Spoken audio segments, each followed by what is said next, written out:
أعوذ بالله من الشيطان الرجيم بسم الله الرحمن الرحيم ومن لم يستطع منكم طولا أن ينكح المحصنات المؤمنات فمما ملكت أيمانكم من فتياتكم المؤمنات والله أعلم بإيمانكم بعضكم من بعض فانكحوهن بإذن أهلهن وآتوهن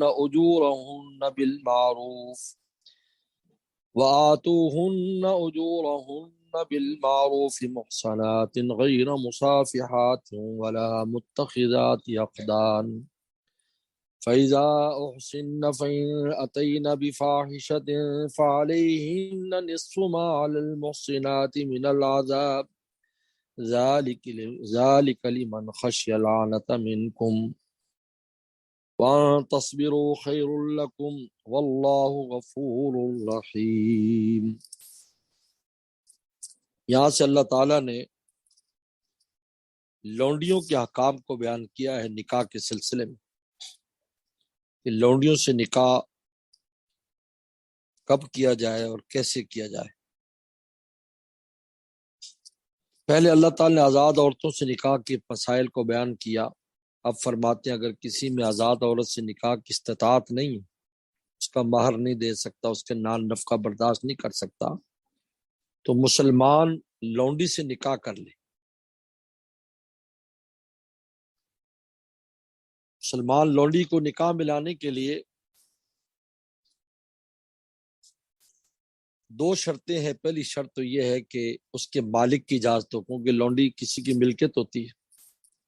اس کے مالک کی اجازت ہو، اور دوسرا یہ ہے کہ ان کو مہر وغیرہ جو طے کیا جائے وہ ادا کرے۔ اب لونڈی سے نکاح کرنا ایک طرح کی عار سمجھا جاتا تھا کہ یہ ایک عار ہے نام النسب کے اعتبار سے بھی اور دینی حالت کے اعتبار سے بھی۔ تو اللہ تعالی نے دونوں باتوں کی ازالہ فرمایا کہ اللہ جانتے ہیں زیادہ ایمان میں کون پختہ ہو سکتا ہے، یہ لونڈی ایمان میں،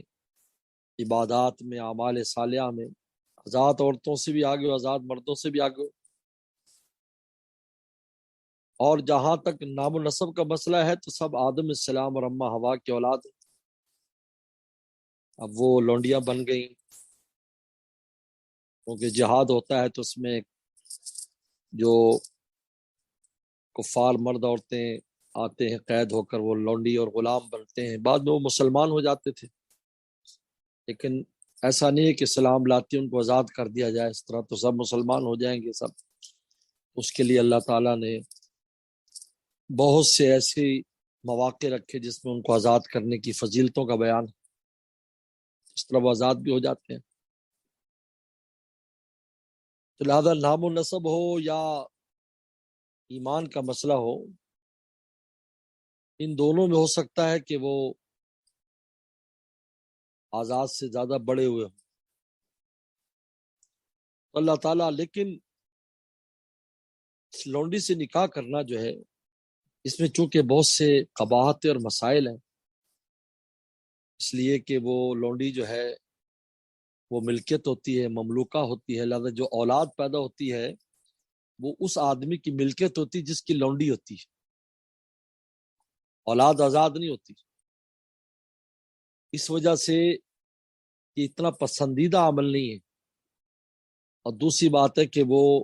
چونکہ دوسرے کی لونڈی ہے اور اس کی خدمت میں رہے گی تو اس شوہر کو جس طرح اپنی آزاد بیوی سے جس طرح خدمت اور دوسری چیزیں میسر آتی ہیں اس کو وہ میسر نہیں آئیں گی۔ اس وجہ سے امام حنیفہ رحمۃ اللہ علیہ کے ہاں نکاح جائز تو ہے لیکن کراہت ہے، لیکن امام شافعی، امام بن حنبل کے ہاں تو جائز ہی نہیں ہے بلا سخت ضرورت کی۔ سخت ضرورت یہ ہے کہ آدمی کو بدکاری اور زنا میں پڑنے کا اندیشہ ہے کہ اگر میں ایسے رہا تو میں گناہ سے نہیں بچ پاؤں گا، تب جا کر مجبوراً وہ اجازت دیتے ہیں۔ ابو حنیفہ رحمۃ اللہ علیہ کے ہاں ایسی مجبوری کے بغیر بھی نکاح کر سکتا ہے لیکن اس میں کراہت ہے۔ اس لیے اللہ تعالیٰ ارشاد فرماتے ہو من لم یستطع منکم طولا، جو تم میں استطاعت نہ رکھتا ہو، طول کہتے قدرت کو، طول میں نہ قدرت، جو تم میں قدرت نہ رکھتا ہو یعنی آزاد سے شادی کرنے کی، ينكح المحصنات کہ آزاد عورتوں سے شادی کرے، المومنات آزاد مسلمان عورتوں سے شادی کرے، فمما ملکت ایمانکم تو پھر جن کو تمہارے ہاتھ مالک ہیں، تمہارے ہاتھ مالک اس سے مراد ہے یعنی تمہارے بھائیوں کے پاس جو لونڈیاں ہیں جو سے مسلمانوں کی، ان فتیات کے مومنات جن کو تمہارے ہاتھ مالک ہیں، مومن تمہاری مسلمان لونڈیوں میں سے، ان سے نکاح کر لو۔ اب وہ دو باتیں کہ اعمال اور دین کے اعتبار سے ان میں کمزوری نہ ہو، واللہ عالم بایمانکم، اللہ تمہارے ایمان کو خوب جانتے ہیں، خوب جانتے بھی کون کس کا ایمان کیا ہے۔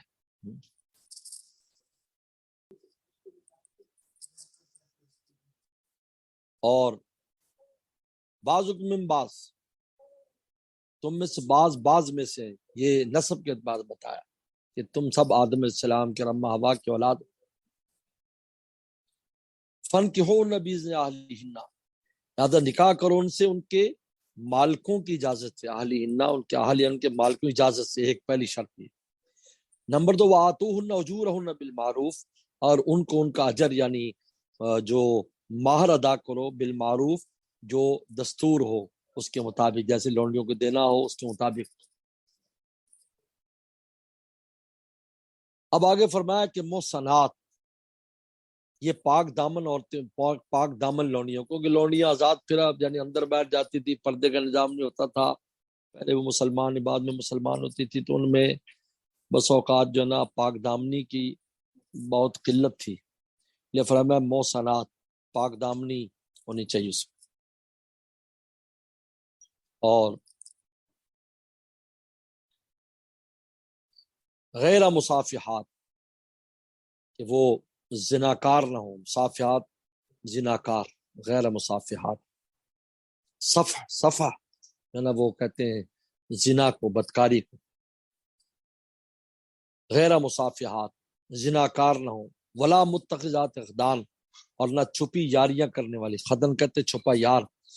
یعنی دونوں میں فرق یہ ہے کہ مصافحات جو ہے وہ تو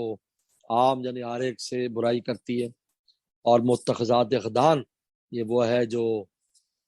کسی خاص کو یار ہے بس اس کے ساتھ برائی کرتی۔ یہ عجیب ہے، شریعت نے ان دونوں کو اس لیے ذکر کیا ہے کہ اس زمانے میں یہ حالات ہے کہ چھپی یاری اور داشتائیں رکھنا، اس کی اجازت دی ہے کہ داشتہ رکھنے میں کوئی حرج نہیں، داشتائیں رکھ سکتے، اس لیے جو ہے نا شریعت نے دونوں قسم کے ان کو حرام کیا ہے، یہ دونوں برابر حرمت ہے، چاہے وہ عام بدکاری کرتی ہو یا یہ ہے کہ چھپی یاری کرتی ہو، ایک اس کا یار ہو یا 10 اس کے یار ہو۔ لہذا محصنات پاک دامن ہونی چاہیے لونڈی۔ فیضا او سننا، جب وہ قید میں آ جائیں یا نکاح میں آ جائیں، اب اگر کوئی برائی کرے تو پھر اصول یہ ہے کہ اس پر آزاد عورت کا نصف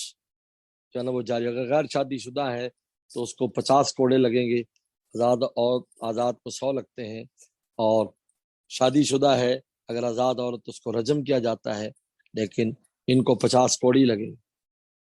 فَإِنْ أَتَيْنَ بِفَاحِشَةٍ، پھر اگر وہ کوئی بدکاری کریں، فَعَلَيْهِ النِّصْفُ مَعَ الْمُحْصَنَاتِ مِنَ الْعَذَابِ، جو اس کے اوپر نصف ہے جو محصنات جو آزاد عورتوں پر عذاب ہے اس کا نصف ہے۔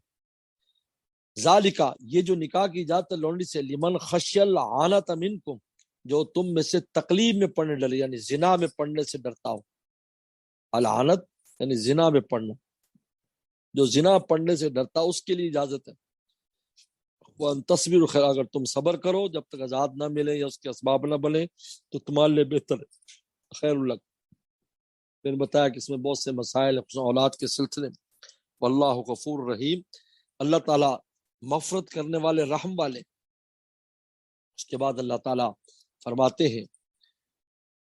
بسم اللہ الرحمن الرحیم، یرید اللہ لیبین لکم ویہدیکم سنن الذین من قبلکم ویتوب علیکم اللہ علیم حکیم۔ اللہ یرید ان یتوب علیکم ویرید الذین یتبعون الشہوات ان تمیلوا میلا عظیما یرید اللہ ان یخفف عنکم وخلق الانسان ضعیفا صدق اللہ مولانا العظیم۔